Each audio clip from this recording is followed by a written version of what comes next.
Okay, LA301 students, as I promised, I would post another video here kind of going over a little bit more in detail regarding specifics related to your paper. And I just want to kind of emphasize in general that it's really important that you find and really hone in on your style formatting for this class.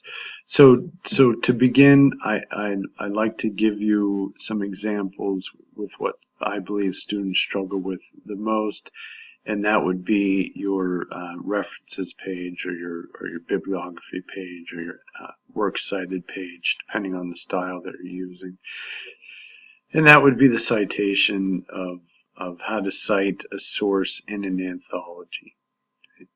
So what we have here is I have examples, and with APA style I'm giving you two examples, and then I give one example with Chicago and then one example with MLA style citation.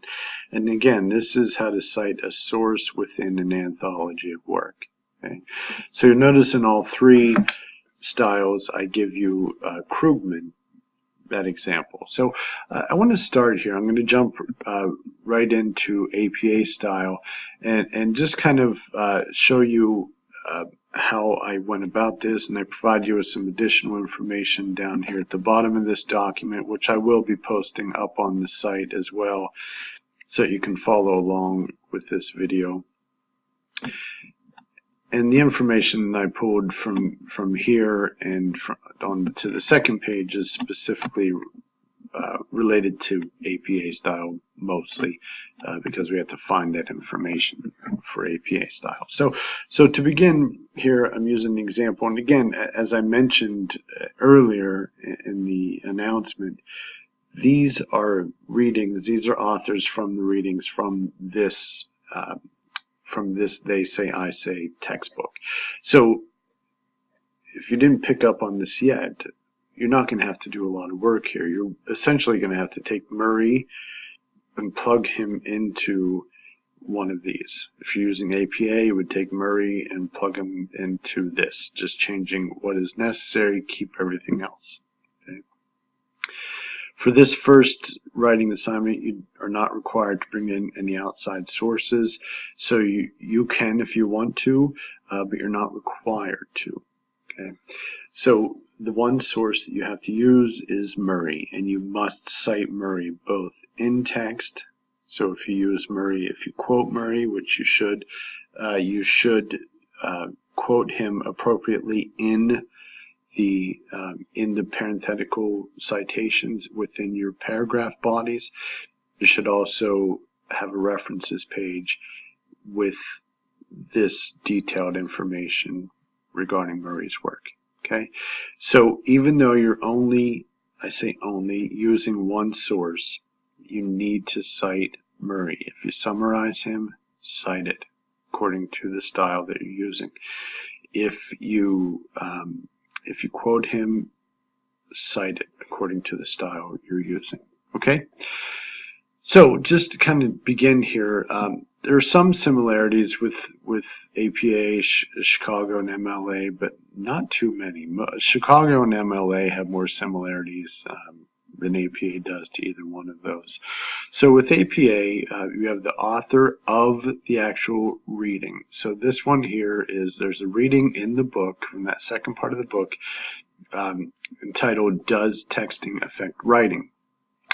By Michaela Cullington. So here we have the information about the actual author of the reading in the book. So Cullington, comma, first initial, the year 2017, does texting affect writing?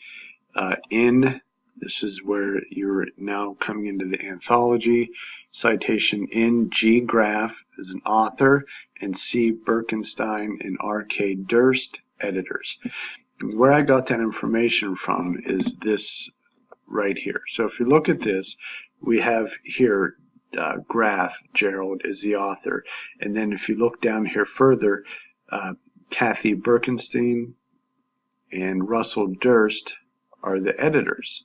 Okay, so we can see that information here. We find that information here.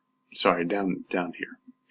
Birkenstein, Kathy, editor, Durst, Russell, editor. Okay, this is where we can tell who the author is and who the editors are. And this is important for APA, but not for Chicago or MLA style. Okay, but for APA style, which most of you are using, we have to make that distinction there. So Graf, author, and C, Birkenstein, and R.K. Durst, editors, EDS period, in parentheses, comma, they say, I say, the moves that matter most in academic writing, with readings, that is the title of the textbook itself, and that is italicized. It is the 3rd edition, period, comma, and then the pages that this is in, and then and parenthesis, period, and then New York, and then the publisher. You can leave that out. Typically, you can leave that out. If it's not known when the original work was published, I actually went back to the original source and I found when it was published here. But what you can find is this.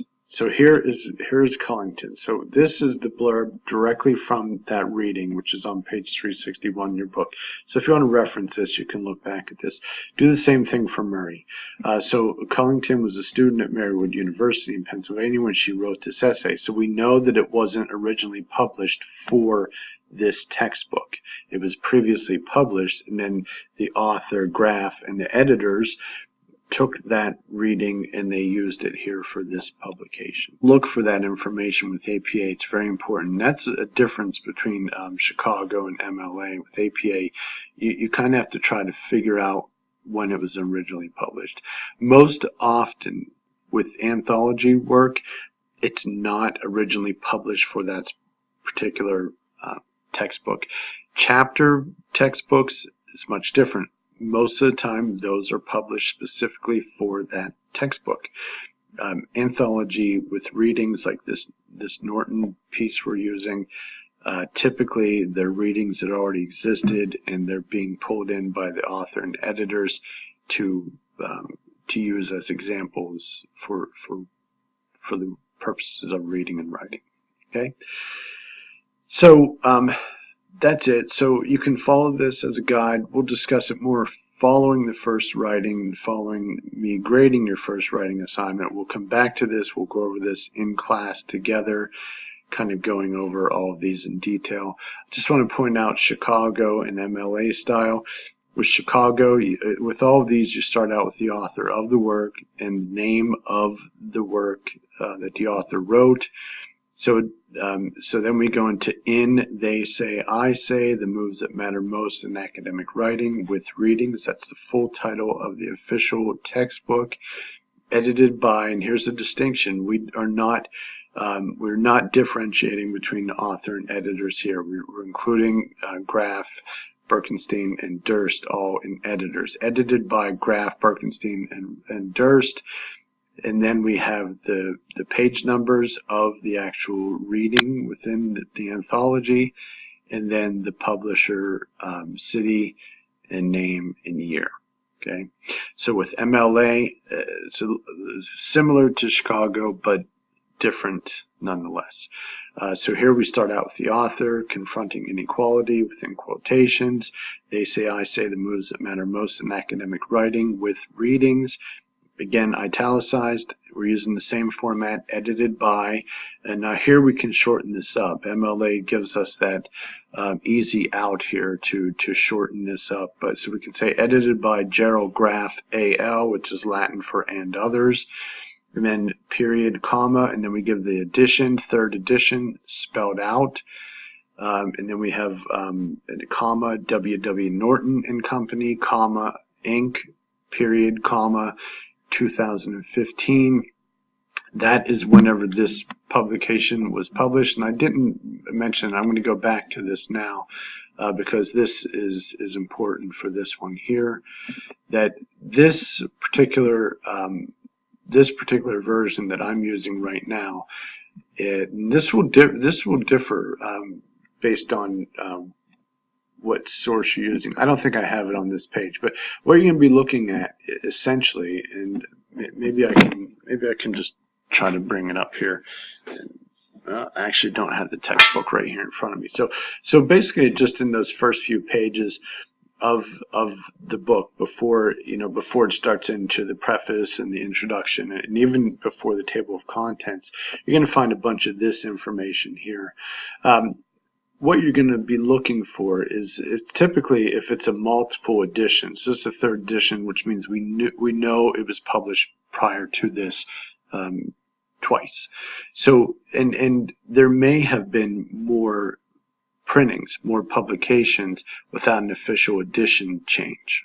Okay, so what you want to look for is a string of dates, and this one actually has a string of dates. And if you open up the book and look through these first few pages, depending on the version that you're using, the most recent date, the version that I used, the most recent date on that list of dates is 2015. So that is the date that you put in here. Okay, that is the date of the version that I'm using and when it was published. Again, so you could have a third edition. I used the third edition electronic version, which was updated in 2017. Okay, the textbook copy that I have, the hard copy I have, the most recent publication date on that was 2015. So that's what you're looking for, that particular date. Okay, and then, excuse me, after you have the date of the actual publication of the textbook, and again, this isn't the writing itself, it's the textbook publication date, and then you do the comma, pp for pages, period, and then the range of pages. Okay, this one is actually not correct here. I just realized this is actually Murray's work in his pages, so I will make that change right now. Okay, that's all I have. I want to keep this brief, although I already got a little winded. I'll post this up in the announcement area and probably send it out as an email as well. I hope you're all doing well. My apologies again for missing class today, and I hope you all have a good day and a good week. Take care.